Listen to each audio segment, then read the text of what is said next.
In the past, I've been posting these recordings on Facebook, but I didn't the last few times, which accounts for the very few views. But on the other hand, um, there's been some good conversation, so we've been granted some comments which command us to, in some way, freely transform the content of the investigation. I want to try to. So what was highlighted is this possibility that the move from, or the polemical response to the phrase Black Lives Matter with the um, All Lives Matter could be taken to just be a cheap retort for the sake of having something to say. So this gives us an occasion to ask the question, how much complexity is really in this issue? So, like, how so far is it actually possible for a self-respecting person um, of some, with some, let's say, intelligence and heart to actually accept the all lives matter statement? My first thought was to point this to the overall framework of social contract theory, whereby society is said to be the sphere which is meant to be free from coercion, from power, from the government, and that coercion is meant to be limited to, in the Hobbesian version, for instance, merely to protection of dear life. Um, but let's look at this. What I want to do is try to give an analogy, not going into the actual issue, which is somewhat complex, of the, the substance of the. I mean, Zizek is mostly just in a way that doesn't necessitate the specifics of Black Lives Matter movement, making an argument for regarding problems of racism in a certain way by saying there's always. He gives also the example of Jews in Nazi Germany saying we couldn't speak about racism in that period without speaking about Jews. Maybe you could say, or gypsies also. So this is not as specific. The argument he's making isn't specific to the Black Lives Matter issue, but which has some complicated wrinkles in it, because the issue isn't of a law causing problems, but it's of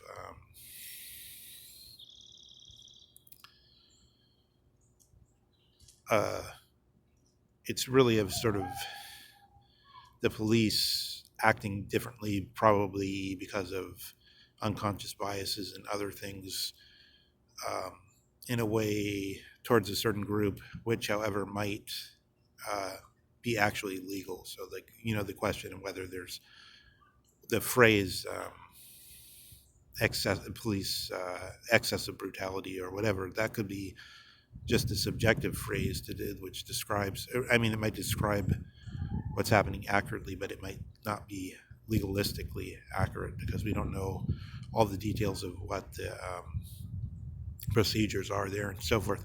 But I want to give an example which is the same principle, but it's more acceptable from the furthest leftist point of view. So, for instance, Chomsky would accept it. So, in other words, it's the same issue uh, where the right wing point of view is to say that all lives matter, except in this case, the left wing people say um, the e pluribus unum position is the right position.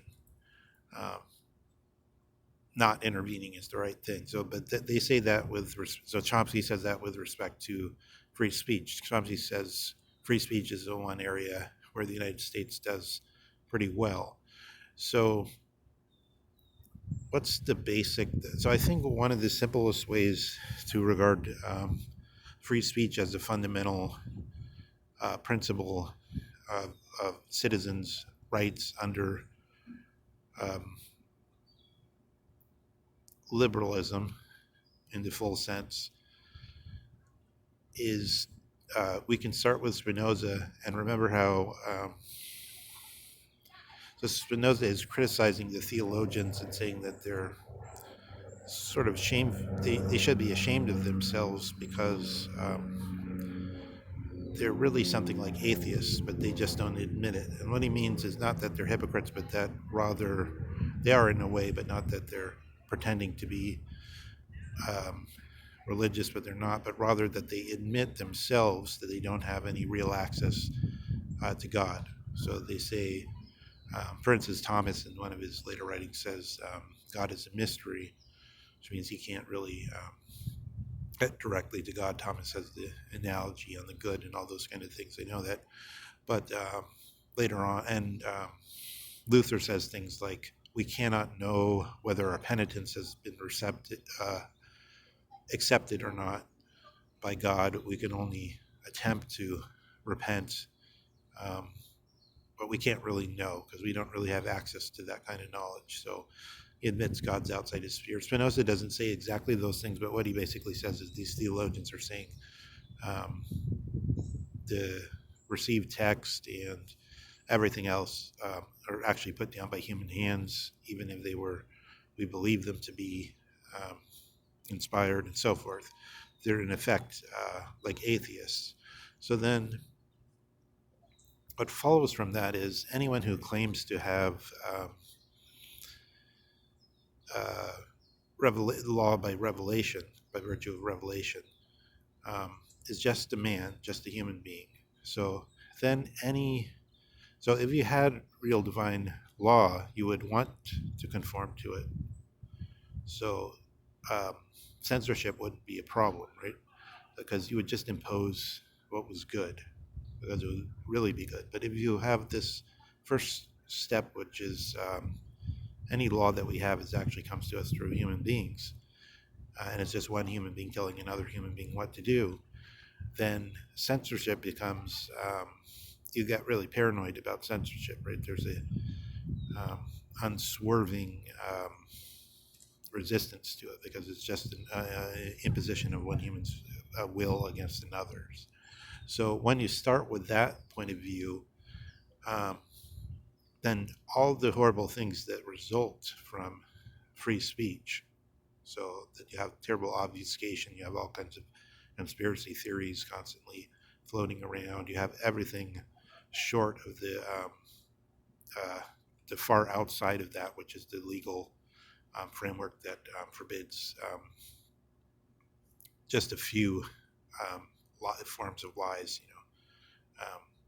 character defamation in some cases, and shouting fire, or in a crowded area, or directly inciting violence, and some things. So there are some things where the censorship is permitted, but they're relatively few. Trying to go beyond that then is viewed as an unmitigated evil. So so one can see that totalitarianism, if you really had revealed text, and if you really were confident in that, that would not be called totalitarianism anymore. It would be called by some positive name, transformationism or something like that. You would want the full apparatus of the state to be at work, getting us all to conform to that state of bliss, right? So in this sense, if Chomsky will say, we will not have a censor coming in, no matter how egregious the violations of reason, of wisdom are by these people that are spreading confusion more than, let's say, out and out lies and no matter bad that is for us, the reverse would be to let some human being say that they knew um, who should be allowed to speak and who shouldn't be allowed to speak. They wouldn't. So there's a preference for this negative universality of allowing free speech. Whether that analogy holds completely or whether it's fully satisfying, I'm not sure. Um, People could possibly write in and say whether that seems a plausible analogy or a cogent analogy or not. The other way I wanted to get at this issue was by, let's take, well, we can take all lives matter as it is, as the case as it is, and then there would be some issue. I think what one would have to say is there would be an issue of absolute rights rather than some kind of harm principle issue or proportionality issue. So what's really happening? So, I mean, suppose it was the case that actually in all the cases that were seen that seemed so egregious that nobody was actually violating police procedures, but they were only, it was something like, the way drinking in public is seldom enforced in certain areas, say on a university campus on a game day, football game. People are drinking all over, but nobody, the police don't do anything about it. In some areas, police don't pay any attention to jaywalking, so on. So the police are just exercising the law more in certain areas, and thereby violating fundamental citizens' rights. But then a question comes in, how so far, so the law itself isn't intending to do that, but this is just a de facto result because of unconscious, how do they call them, unconscious biases and other issues. Let's say rather than somebody who actively says that they're some kind of Aryan or something, and that they're going to punish the minorities or any other thing like the Andis Brevnik. We're not talking about somebody with a manifesto like Brevnik or somebody like that, but we're just talking about things that are happening more or less on their own. Then you would have this kind of proportionality analysis if you admit it from the beginning that such problems should be approached.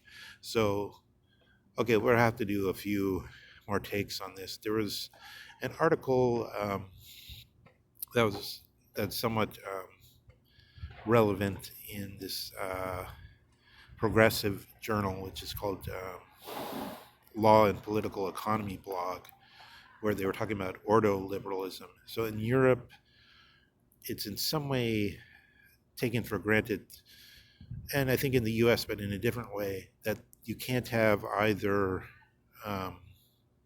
full laissez-faire or full totalitarian or sort of control society. There has to be something in between, and then they kind of point to, okay, Bismarck already made some concessions with regard to some economic issues, retirement funds, and all that is well known. Money for disability insurance, and some other things like New Deal type of things. But then you can add other programs onto that, such as minimum wages in the modern period and other such things, which come in as a sort of quasi-state policy, because certain agencies have, in the US, it's sort of like certain agencies which aren't actually necessarily the legislature come in, like the American Law Institute and other thing with the restatement of the law and all this kind of thing. You have all kinds of practices of the lawyers, which are created by private entities, and then you have in top the 14th Amendment, which is part of the law, part of the Constitution itself, and brought in through the Civil War, actually. But